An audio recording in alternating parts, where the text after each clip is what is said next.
Hello guys, তো আজকে আমরা বানাবো মিষ্টি আলু। এই রেসিপিটা খুবই সহজ।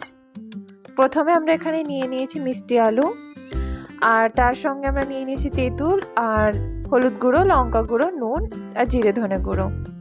তারপর আমরা পাত্রের মধ্যে তেল ঢেলে নেব। তেলটা একটু গরম হয়ে এলে আমরা এখানে কেটে রাখা মিষ্টি আলুগুলো দিয়ে দেব। মিষ্টি আলুটি দেওয়ার পরে আমরা এটাকে একটু নেড়ে নেব।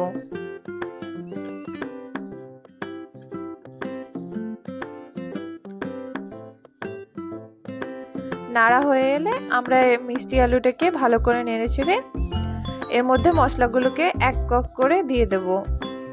প্রথমে আমরা দিয়ে দিলাম আদা রসুনের পেস্ট, তারপরে হলুদ গুঁড়ো, লঙ্কা গুঁড়ো, এরপর সব দিয়ে ভালো করে নেড়ে নেব।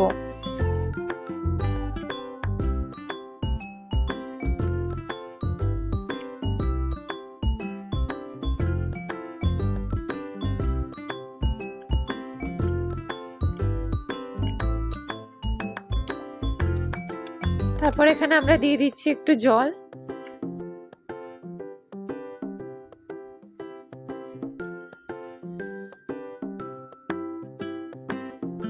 তারপর মিষ্টি আলুটাকে ঢেকে দেব সিদ্ধ হওয়ার জন্য। সিদ্ধ হয়ে এলে আমরা এখানে কাঁচা তেঁতুলগুলো দিয়ে দেব। কাঁচা তেঁতুলটি দেওয়ার পরে আরে একটুক্ষণ সিদ্ধ হয়ে গেলে আমাদের মিষ্টি আলু রেডি। তো কেমন লাগলো বন্ধুরা আমাদের এই রেসিপিটা? খুবই সহজ বাট টেস্টি।